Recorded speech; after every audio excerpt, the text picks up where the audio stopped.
you just tell me a little bit about technique, how you go about painting? Sure, sure.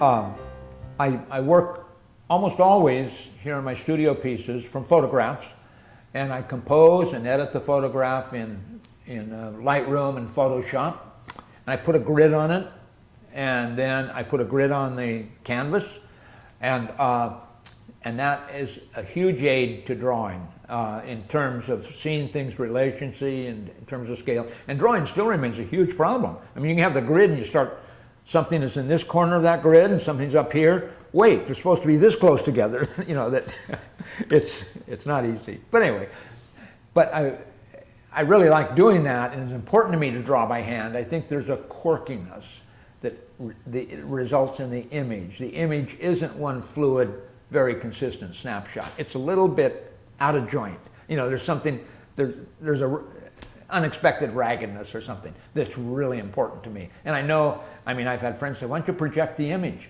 And I know I just lose it. You know what I mean? That I don't want to project the image, you know. But anyway, and a friend of mine said, oh, if you have to project an image, it doesn't help because you can't draw anyway. But anyway, here and there. But the other things in terms of technique, it's oil. I start with a lot of turpentine. I start with just turpentine with the pigment, and then I slowly move to adding some linseed oil and some liquid, which is a alkyd medium sort of that dries kind of quickly, and I can control the drying time by the proportions of oil. If I have a whole passage I really want to stay open for the next day, I can work on that. I'd say that my technique is somewhat hesitant and it's somewhat careful. I always begin with very thin paint. I don't want to put a stroke of paint on that later I'm going to change it and it's going to be a lump there that I need to scrape off or something. And so as a result, that goes all the way through to the end of the painting where it's a very thin coat of paint. It's almost never that I'm using impasto. And I love impasto, you know, in other people's paintings, but it doesn't find a place in mine.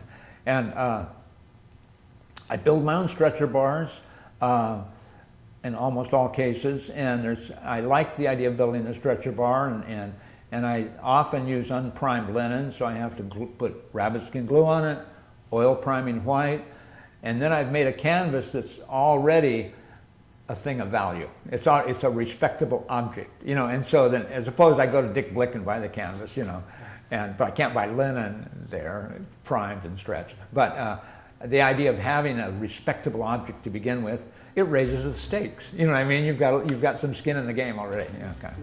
But so, and other than that, there's so much that's so important in terms, we talked a little about the mall painting, color, the transition of color as it passes through light qualities.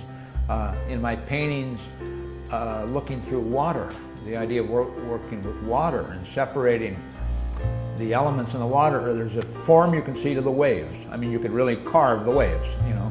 Then there's light coming off the surface. There's reflections off the surface. Then there's the light coming off the bottom if it's shallow water.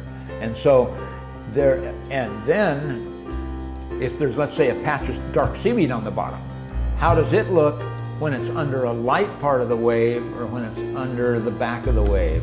And so that idea in painting those, it's just a huge pleasure about kind of decoding it, sort of taking it apart and saying, okay, now I'm going to paint what's on the bottom. Now I'm going to paint this over it. I'm going to paint the light over that. And do I have the waves? You know? So anyway, that thing about decoding, and I think, and from my earliest teaching, my earliest education, the professor that I was so impressed with and so important to me, talked about categorical color, it's a red shirt, and then conditional color, it's in a blue light, okay? It's just a constant kind of struggle in painting to deal with the surface color of things and to deal with what light does to them. And so anyway, that's been an important thing.